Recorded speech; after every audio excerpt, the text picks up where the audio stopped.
So we're going to go over and talk about Crema Pressato.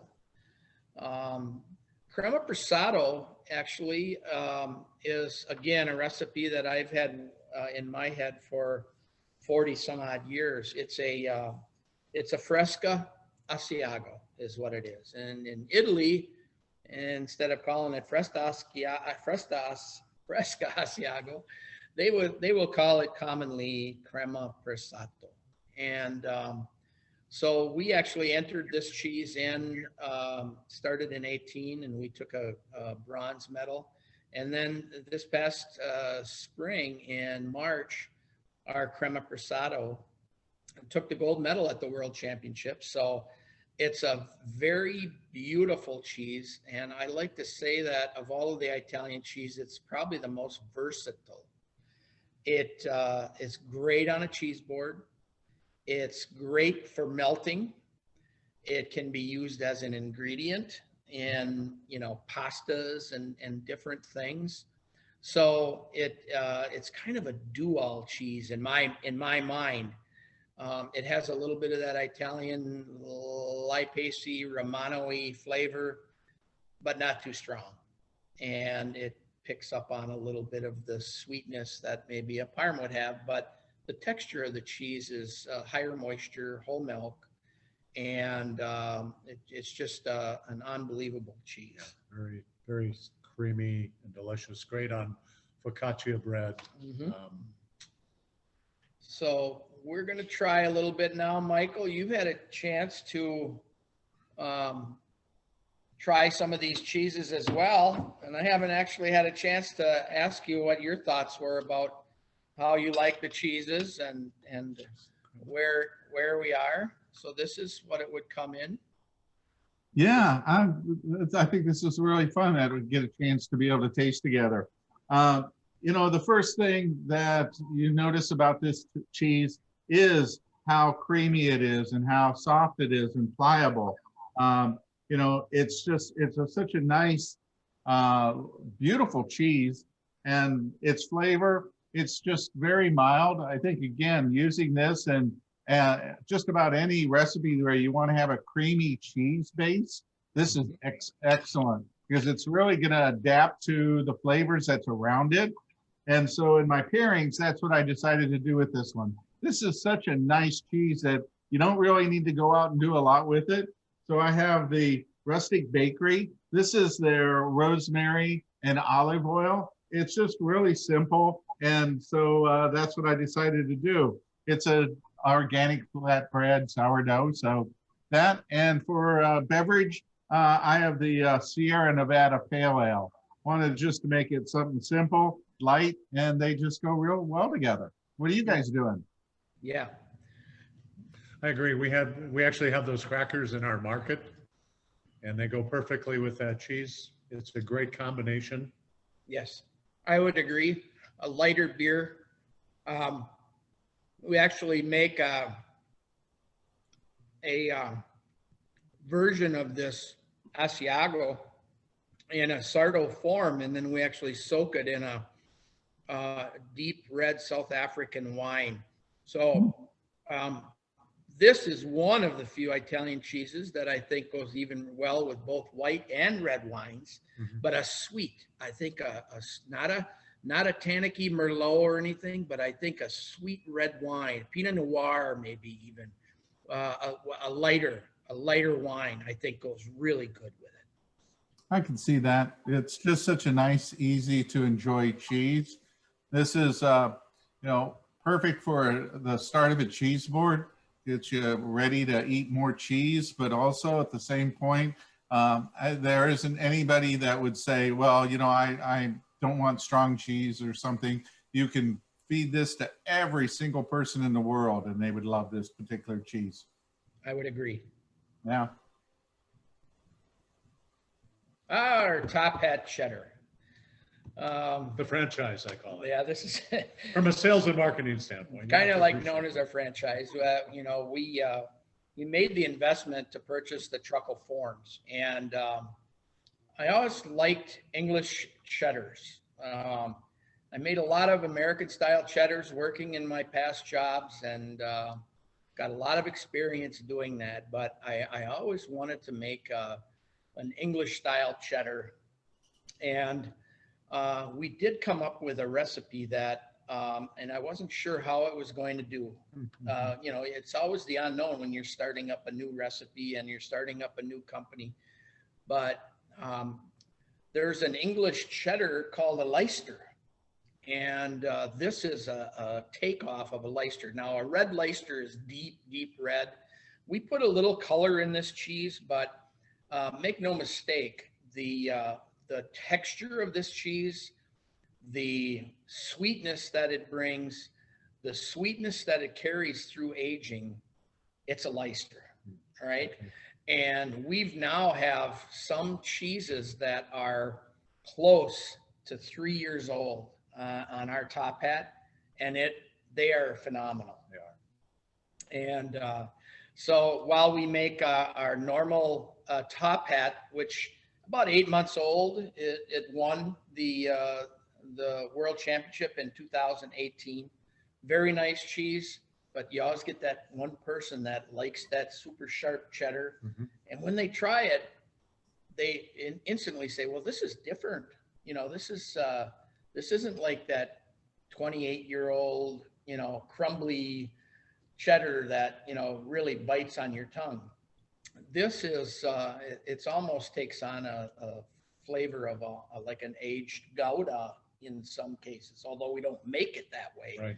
But our 3-year-old cheese has tons of tyrosine in it, the nice crystals that anybody that tastes any aged cheeses and they run into that, that's a good sign that you're enjoying a very, very, very nice cheese. So we continue to make it. It continues to be honestly our top seller. Yeah, it is our #1 seller. And again, it's a good cheese. This will go good with you know, a beer, a lager beer, a lighter beer, similar to maybe the Sierra Nevada. I probably would shy away from, you know, a darker beer with this cheese, only because of the contradicting flavors that you're going to get. I think the lighter beers would probably complement. You know, my opinion. Yeah. Top hat cheddar goes with everything. Yeah, but so Michael probably has. What about your wine? What would you recommend on wine before Michael gets in? He's the expert on that. We had the between an aged cheddar and the top hat cheddar, because of the uniqueness of the flavor of the top hat. When we do white wines, people like it with even like a dry Riesling. They'll like it with a drier white, but they'll also like it with that mild red, like that the Washington State Pinot Noir. You know, the Willamette Valley, if you will. That's real popular. There's also a Block 9 Pinot Noir that does really well. So, you know, people, I always say that everybody has their own individual palate. So the end result is, you know, we can make our recommendations, and Michael's the expert, so I'm anxious to hear what he has to say. What do you think, Michael? You know, this is such a great, easy to eat cheddar.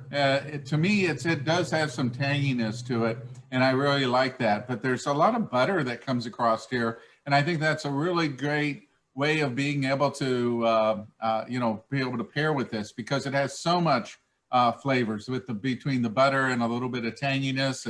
The piece that I have is just fantastic. So with that creaminess and all the flavors, I like to do something a little spicy with my cheddars. And so I'm using the Perseverance Society. They have a pepper jelly with 4 peppers and a little bit of tangy vinegar in it. So it's really adds a little bit of spice. And I put it on top of Effie's rye biscuit, you know, just something real simple. Nice. And I'm going to stay with combination. Yeah, thank you. Kick it up a notch. Yeah, exactly. And it can hold up to it. That's the main thing, is that, you know, not all cheddars can withstand that extra heat and flavor. So that's really what I really liked about it. When I was trying it earlier, It's something that you can really experiment with. You can throw some charcuterie at it and it still comes out. So you don't bury this cheese. And that's important when, you know, you're thinking that you don't really want to create something, a really fun cheese board. This cheddar will stand out.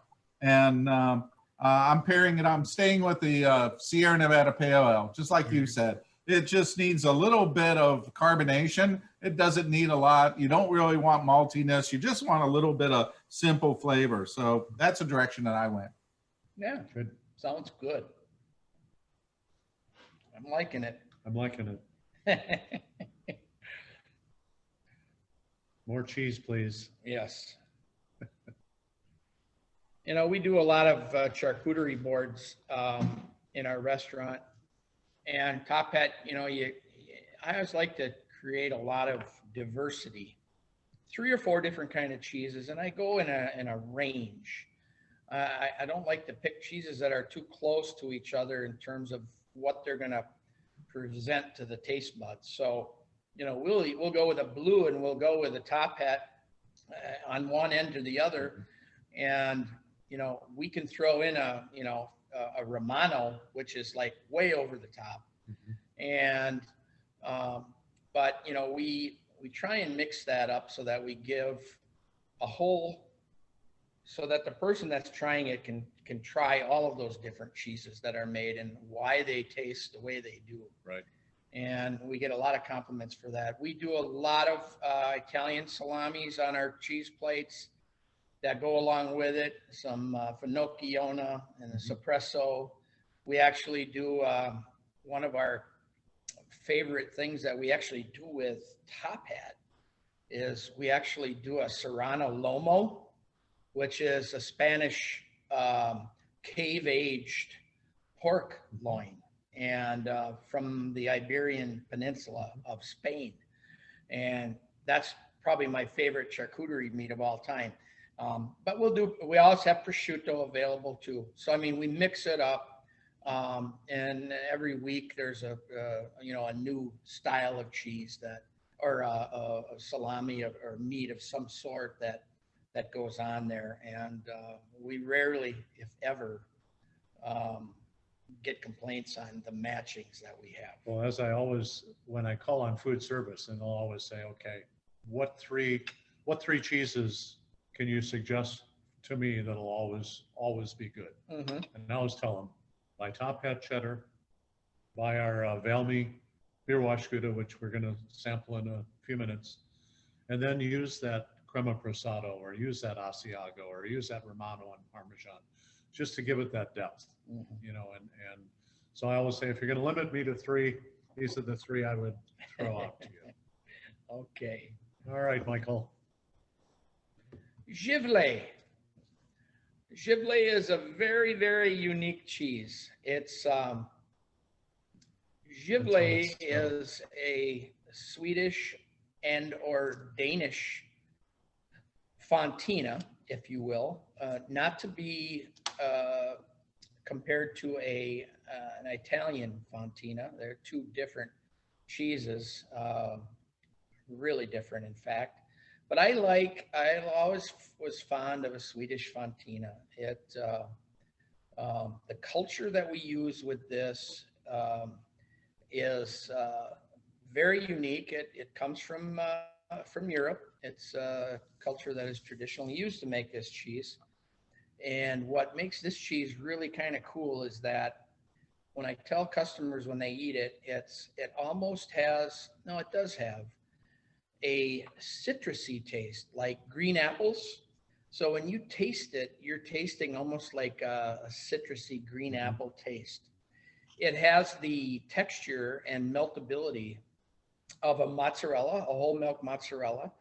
It actually has better fat retention, so it's great for a fondue. If you want to talk about pairings, it actually melts really well, and it actually can be used in replacement of a mozzarella if you want to get crazy with a pizza. So again, it's very smooth, very creamy. And it also develops some nice eyes. We use a little bit of leuconostoc bacteria. So when you cut down in the wheel, and you'll be able to see a lot of these micro eyes, half the size of a pea. Some gas, those are gas, CO2 gas producing bacteria that lend to the flavor. So I think we hit another home run with this one. There's not a whole lot of people that make a fontina in the US. There are some. We just like it. We sell quite a bit of it. And, there's always those people that like a little bit more, less, not more, how can I say it? They don't like the strong cheeses. They want the subtle flavors. And I think this one hits the mark. It also, I'd be remiss if I didn't mention my favorite food group, mac and cheese. It's a great mac and cheese when you're doing a recipe with multiple cheeses. I call it heart attack mac. That's not the greatest thing in the world for you, but heart attack mac. Heart attack mac. The name Zivile, by the way, is a Lithuanian name. Zivile is the name of a student that worked for me when we opened up the business in 2017, and she was an aerospace student. She was going to get her aerospace degree, believe it or not. And her name was Zivile. She was from Lithuania. She was very bright. She learned every job in the whole company, and just the most charming lady. And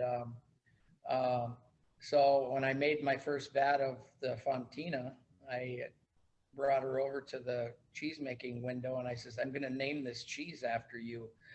And she just started crying. Tears were coming down. She's, I got to go FaceTime my mom,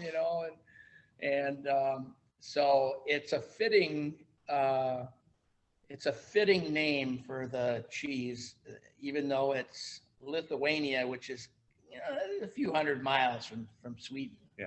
Well, she was such a versatile employee that the cheese fits her perfectly because it's a very versatile cheese. Yeah, absolutely.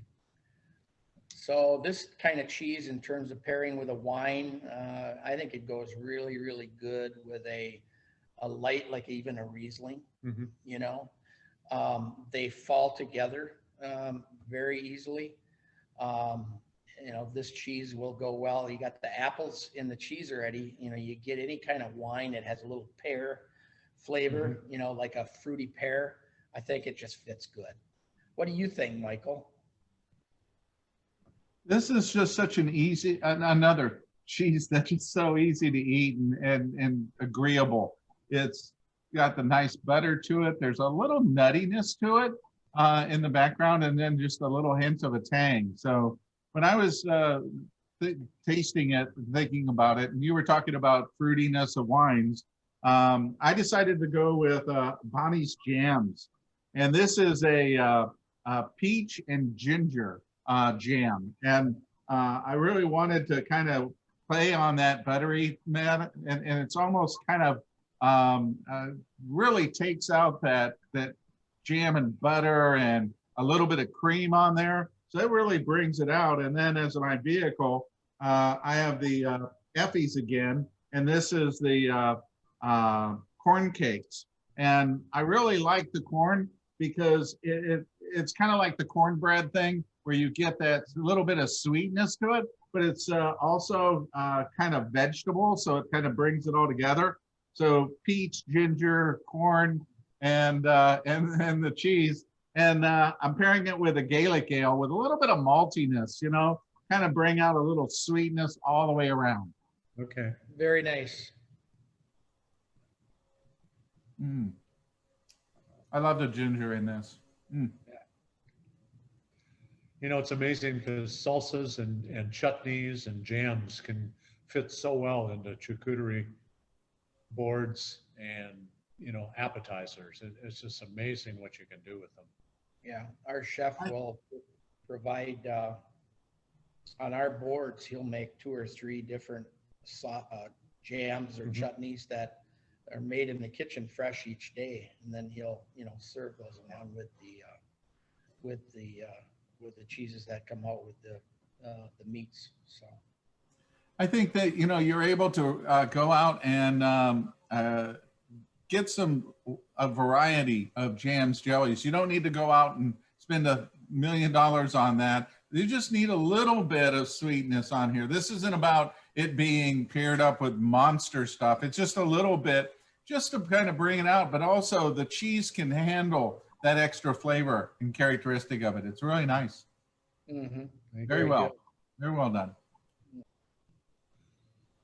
I think Mike should speak to this because this is Mike's recipe, and I can share the ingredients and the history a little bit.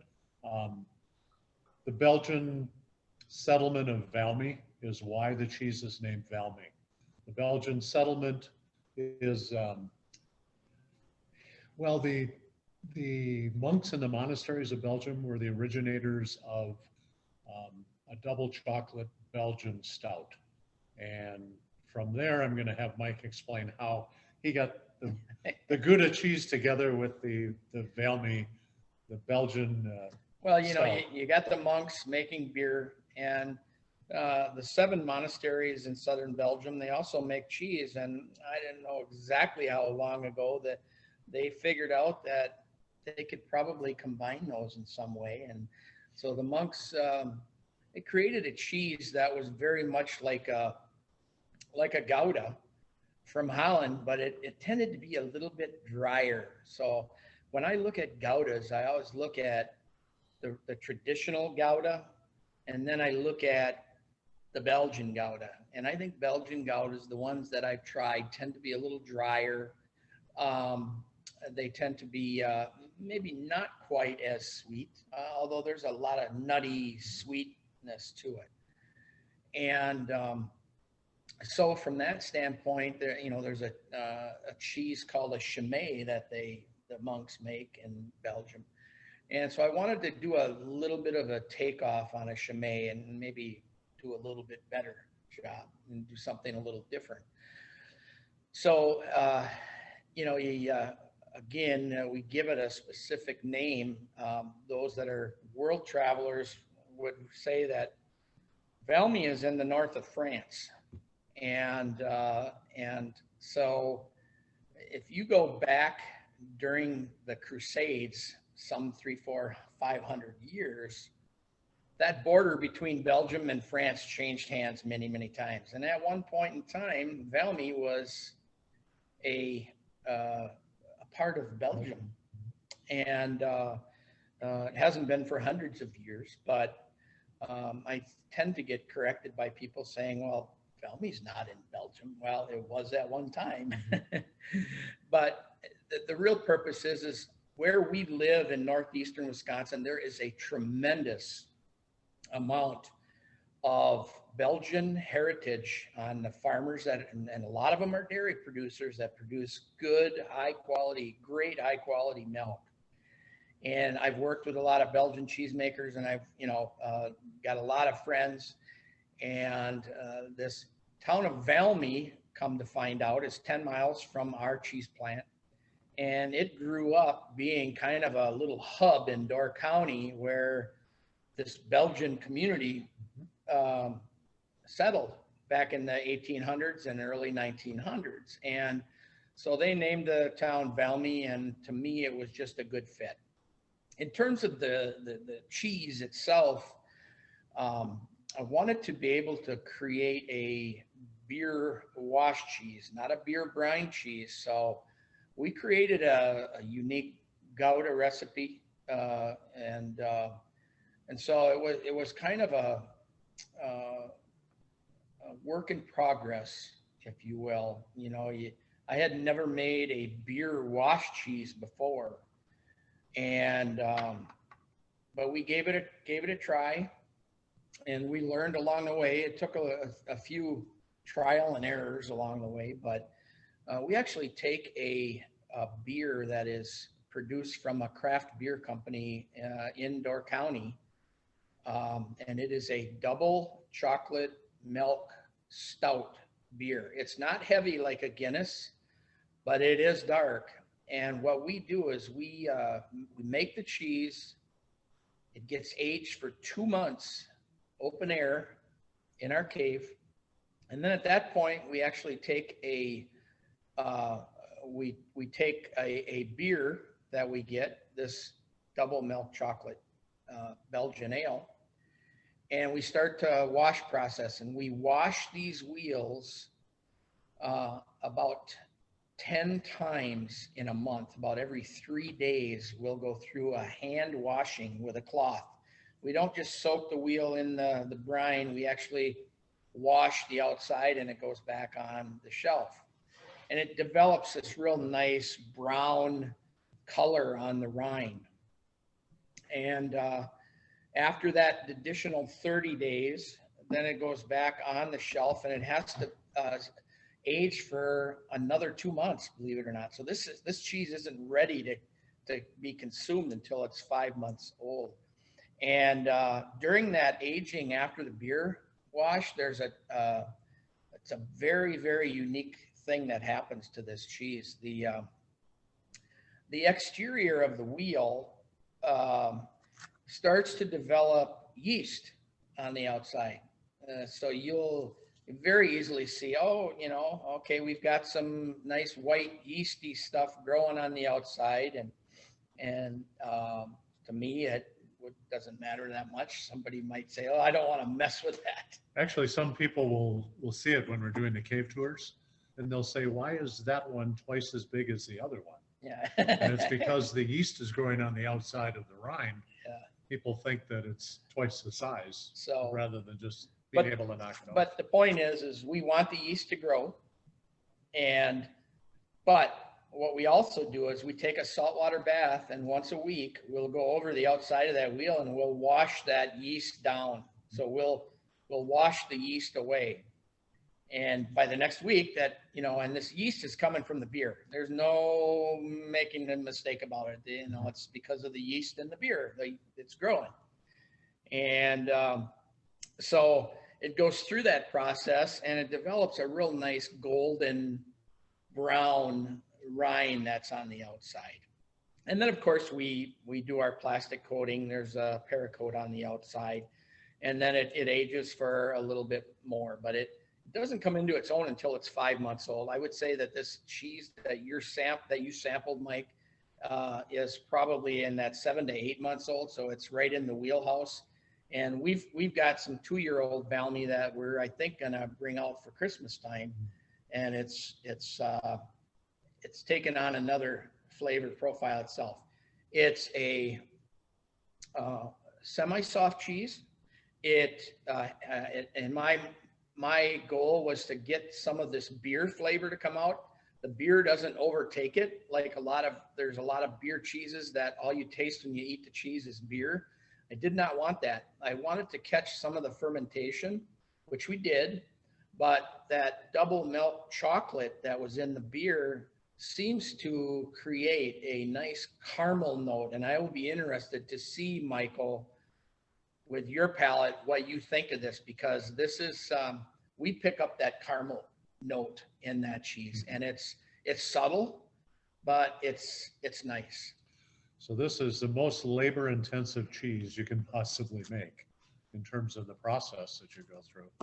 But it also happens to be our second bestseller, right next to Top Hat. So. And this is an original. This is only made, by us. It's our recipe, right. And I know of nobody in the United States that is, making a cheese that offers this. I mean, it's so unique. What are your thoughts, Michael? Well, it's really funny is that, I went on the website and I did a little bit of looking on what you said about it. So I was kind of thinking ahead, and when you said Chimay, I was thinking that this was going to be in your face, that really strong Belgian style, but this isn't. This is a very palatable, very well-balanced cheese that does bring out a lot of different flavors. It's got, again, that a little bit of a cooked butter flavor to it, almost like clarified butter, really, really clean. And I think you do pick up a little bit of that sweet caramel in the background from it. There's a nuttiness in here. So it's got a lot of substance without being, I would say, bold, if you know what I mean. It's not not something that you take a bite of it and all of a sudden you're like, oh my God, I'm in the middle of this giant cheese. It's got really nice balance of flavors, really enjoyable. As a matter of fact, I've eaten almost half of it already. It's so easy to eat. I mean, it really is. It's really easy. And so when I was looking at your suggestions there, and again thinking that, well, it's kind of like a chimay, and you were saying that dried cherries and that, and I was thinking, I happen to get into a couple spots where I think that might work out, and I just started getting some samples from Girl Meets Dirt out of the Pacific Northwest. And this is a cherry fig leaf that is just sweet cherries, all heirloom style. And I put it on the Rustic Bakery. This is their Artisan Crisp, and this is dried cherry. It's got a little cocoa and almonds. And so I have already eaten half of it because I couldn't wait for you anymore. Because this is just, this cheese just brings out every part of these flavors. Again, you don't have to have anything with this. This is just such an easy, lovable cheese to be able to enjoy. I paired it with a brown ale. Cigar City, it's a local brewery. They do a Maduro brown, and it's just got a lot of maltiness, and that's just what this can use. Mm-hmm. Superb. Yeah, we would recommend any kind of a dark beer, even something as deep as Guinness. You can go Guinness. Yeah. Because what happens is the Guinness is going to take it to you a little bit, and then but the sweetness in the Valmy kind of helps to blend together. And I think that does, any dark beer, that you're going to get that, and it's a good compliment. Fabulous. This is a must on a cheese board. Must. You got to have this. We make a cheese that I named Daclette. It is, it really is a raclette cheese. Truly is 100% a raclette cheese. We trademarked the name for Daclette because of Door Artisan cheese. And raclette cheese has always been one of my favorite cheeses. So I picked this cheese to talk about because there's, not only do I like to talk about the history of it, but it is so unique. And one of the things that, we're actually melting some cheese. This cheese was actually created, a little history lesson quickly. A lot of people think that raclette is a French cheese or a Swiss cheese, an Alpine cheese. Well, it is an Alpine cheese, but believe it or not, the roots of this cheese start back in Germany, in Austria. And another thing that some people find interesting that they didn't know is that this cheese is actually in the same family as Limburger and brick cheese. So whenever I mention that to people, they stick their nose up and they go, "Oh God, I don't even want to try it." But the history of this goes back. It's a mountain Alpine cheese. It was claimed to fame. I'd say 95% of all of the raclettes that are made in Switzerland, and small portions of the French Alps. But it's a common cheese that was created for the shepherds that used to herd their cows up in the mountains for the summer to graze on the fresh green grass and supply milk to the Swiss cheesemakers in the summertime. And the herdsmen or the shepherds needed to eat. So the cheesemakers decided to come up and make this cheese, and they gave it to him so he could put it in his knapsack. And he would consequently go at night with a campfire, and he would melt this cheese and eat it with his vegetables that he had. And that has kind of become the trademark of what raclette is all about. Now, raclette will stand on its own eating it cold without melting it. But I call this cheese a very transformational, if there is such a thing. And I've melted some raclette, and I wanted to show you. But this cheese is commonly served over vegetables, potatoes, carrots, onions, shallots, and very common meal in Switzerland. It's just, you know, even a blue collar meal. This is consumed every day. What I mean by transformational is it has its own taste on its own, but this cheese, when it gets melted, provides such a different aroma and taste from when it isn't melted. Right. It's good when it's not melted, but when you try this cheese and you melt it, it's just how can I say it? It provides a flavor like no other. It is, and I think part of it is the tertiary ingredient that you put on the outside. Mm. Okay, olive oil and is it the sweet Spanish paprika? Mm-hmm. When you rub that, it's got a little bit of an, I'll kind of hold that up. That's not really a rind, so it doesn't have to be cut off. It's actually becomes part of the cheese. And that combination of flavor, you know, the finest restaurants in the United States serve raclette tableside, as Mike does actually during the summer on either Wednesday or Thursday nights. We do raclette service. And, you know, it's become kind of a, for want of a better term, a little bit of a shishi cheese. But Yeah. the irony is its roots is very basic and very blue collar. You know, it's centuries old in terms of the recipe. I always say that the cheesemakers in those areas of the world were very smart because it was a win-win scenario. They shared their cheese for the community to dine with, and in turn they got the milks from the various herders and shepherds. So this is a cave aged. It is a schmear ripened cheese, and we age it in our open air caves for 2 months. And after the 2 months, we go one step further. We actually take some extra virgin olive oil and we rub the entire surface, a light coating of olive oil on the outside. And then we have this imported Spanish paprika, smoked paprika.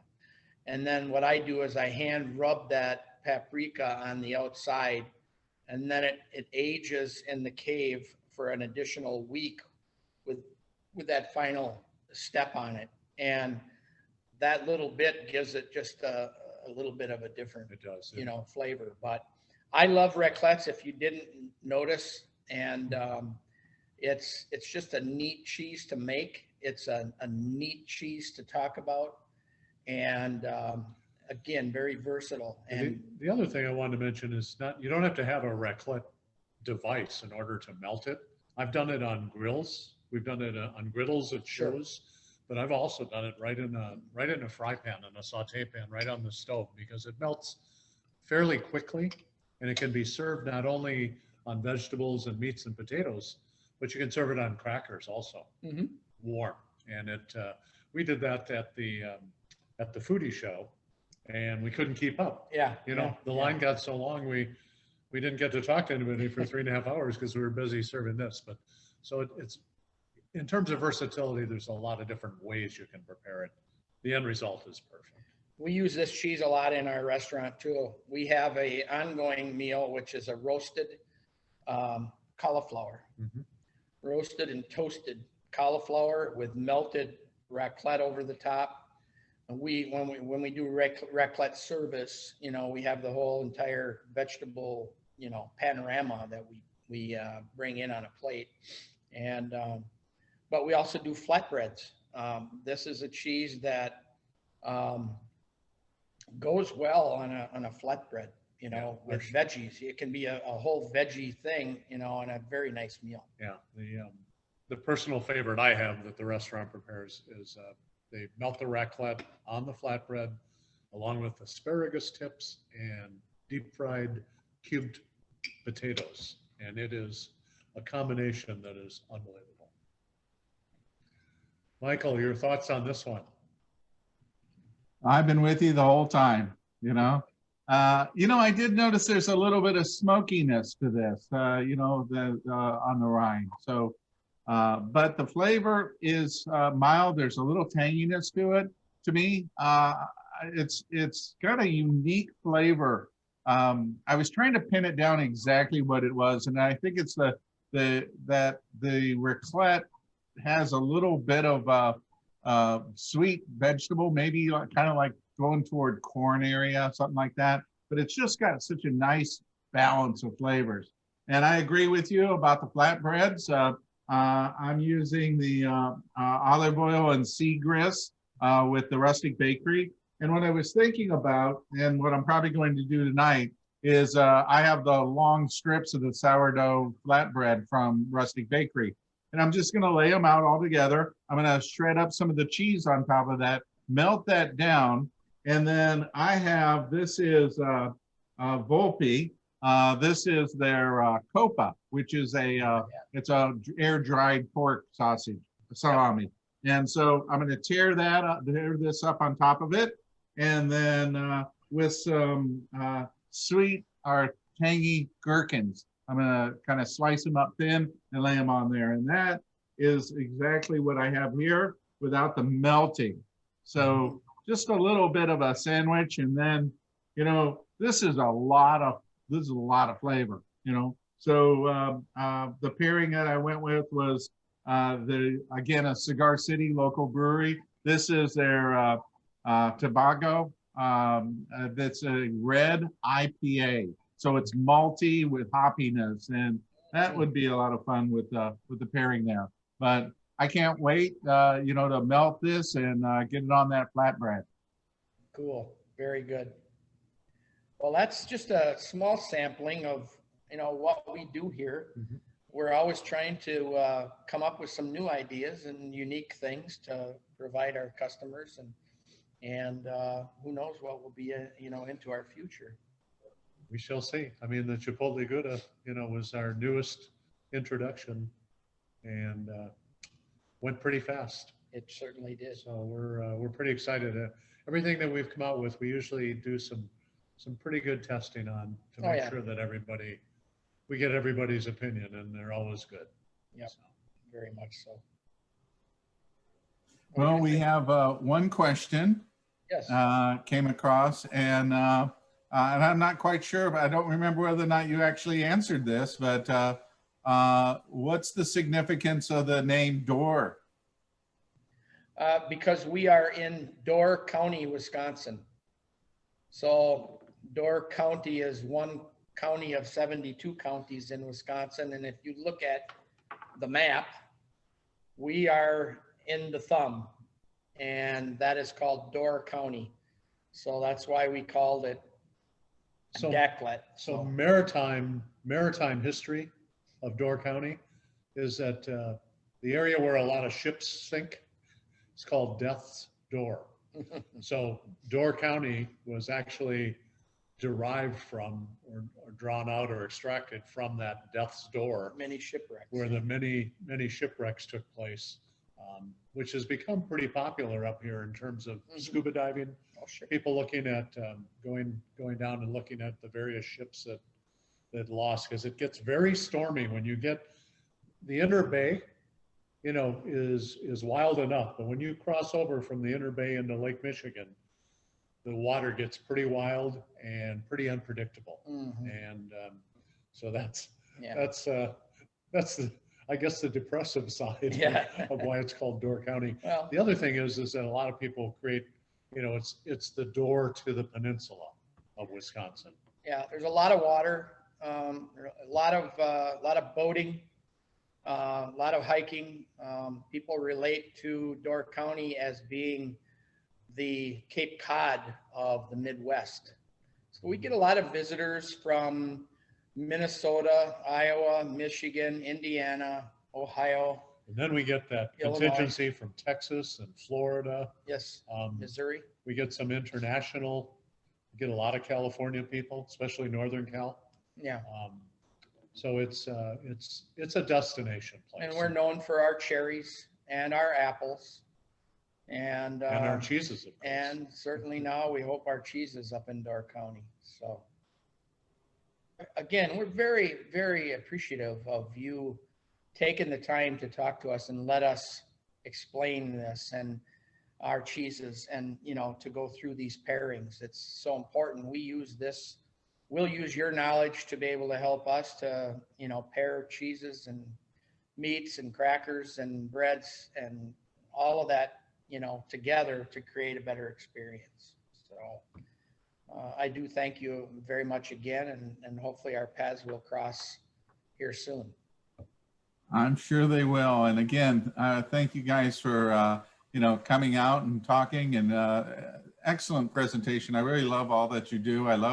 Can't wait to come up and visit the caves and eat at the restaurant and hang out with you guys. So, you know, hopefully, you know, this summer things will loosen up a little bit and we'll get out for a nice tour. And I grew up in Michigan, so, you know, the water and everything is a really great part of my life, and looking forward to coming out and exploring your area. Very Michael, good. thanks so much. We really appreciate it. And, you know, anytime, we'll look forward to seeing you. All right, Be safe. sounds good. Be All right, safe. guys, you guys have a great night. And again, thank you. This will be up on the YouTube channel, and we'll see you there soon. All right. Okay. Sounds Thank great. you. Thank you. All right, you're welcome. All right, bye-bye. Bye-bye. Bye-bye. Thank you again for taking the time to watch this program. This was sponsored by the Dairy Farmers of Wisconsin. I hope you enjoyed listening to the Cheesemakers and maybe even enjoyed a little bit of cheese as well. This can be found on my YouTube channel, Michael Landis Cheese, along with others, and also on my website, michaellandischeese.com. We'll see you there.